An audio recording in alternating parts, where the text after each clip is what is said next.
Propagation is the breeding of specimens of a plant or animal by natural processes from the parent stock. Propagating of new crops can be done in a seedbed before transferring the seedling on the land where the farmer intends to grow them.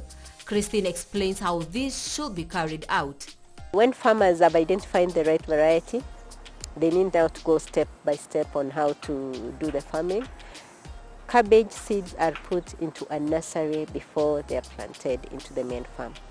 They will stay in the nursery for 3 to 4 weeks, depending on the area. In the warmer areas, it is a shorter period. In the cooler areas, it takes a longer period. So you prepare your nursery, make the soil very fine. It can be 1 meter wide. Length, it's depending on the quantity of seed that you're growing.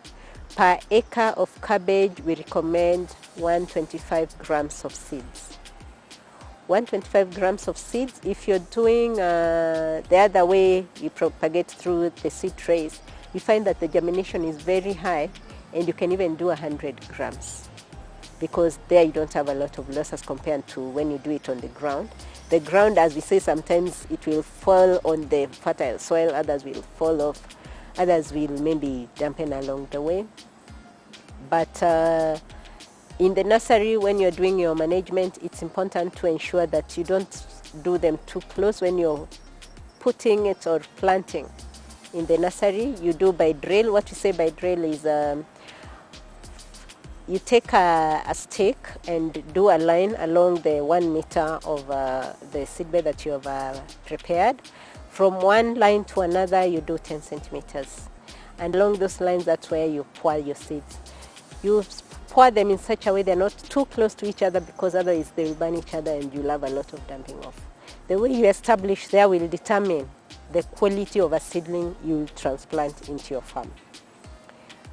When you've put on the rows, then you cover lightly, you mulch, and then you water. The nursery should be near the main garden to avoid damage of seedlings during transplanting. The water source should also be near for irrigation. The nursery bed should be protected from strong winds and should never be located on a slope to avoid erosion of seeds and nutrients. It should also face east-west direction and should never be put in a waterlogged area. Christine tells us that if some of these conditions are not met, a farmer stands the risk of losing his seeds. For some farmers, they do a shade.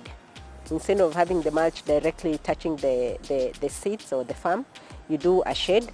That's where you shade it and then you cover, so that now that protects your seedlings from the heat. And as the seedlings now are coming up and you're taking care of them, you need to watch out for any pests, any diseases, and you arrest them early enough. Otherwise, you'll find that you're transplanting the same with the deceased crops to your field. Watch out for that. And nutritional wise, you can do the planting at the nursery with a fertilizer, and that gives the seedling boosts while you're transplanting. Also, it helps it to resist the shock during transplanting. Once the 4 weeks are done, your crop will be ready, or it will be having around 3 leaves for transplanting. Watering should be done efficiently on the seedbed. It is important to mulch the seedbeds so as to reduce evaporation and conserve water on the ground for longer. The size of a seedbed should be one that the farmer is able to walk across without having to step on the seedbed while tending to it. A seedbed, I can use this paper to describe how a seedbed should look like. From this end to this end, that's why we are saying you have it as 1 meter, but the length can be as much as you want, depending on the seed that you're, or you can do them in bits. You can do maybe every 3 meters, you can do 1 meter by 3 meters. Then you have a space, then another 1 meter by 3 meters, another seedbed there, so that you have several seedbeds. But why you say 1 meter is so that you are able to manage the seedbed from this side to this side. And also you leave a gap. If they are parallel to each other, leave gaps in between so that you are able to go around your seedbed when it comes to managing it. Maybe the weeds or spraying or watering, you don't have to struggle going over to reach to the other side of the seedbed. So it is recommended 1 meter, the width, and the length can be 3 meters. Yes, then you break it and start another one. As agriculture continues to evolve, technology has shaped easy seed propagation, lifting the burden from the farmers through professional seed producers. Christine assures that the credited seed raisers guarantees farmers of almost 100% seedling survival after transplanting. Some of our customers are to buy from us for their farmers. So they'll come, they'll tell us we need this quantity. In fact, the seed raisers or the propagators, as you call them, they want in bigger quantities because for them they're doing en masse. They're doing for many farmers. The farmers go there, place their orders.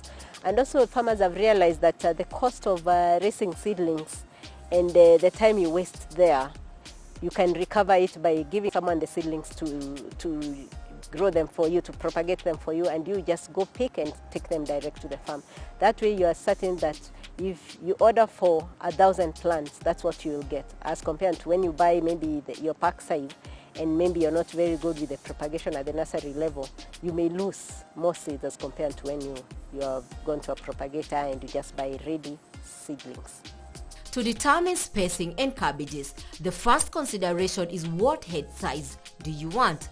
Certain varieties are more suited to wider spacing, while others are suited to smaller sizes.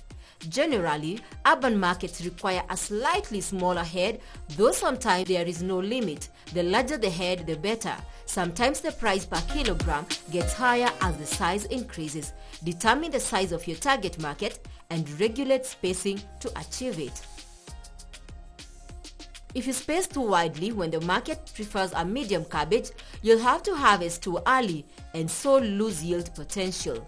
For the smaller varieties, a farmer can reduce the measurements, but that measurement should not go below 30. You can have 35, and by 35, let's say for Polo. Polo is a small cabbage. That way you have many more heads in your farm. On average, we tell farmers in 1 acre, you can get up to around 15,000 heads. 15,000 heads of cabbage at a spacing of 45 by 45. If you space Gloria, which is a big cabbage, too close, again you find that the cabbage becomes too small, or they won't have space to expand. So again you limit the size of your cabbage. But if you do 45 by 45, then you find it's a big cabbage.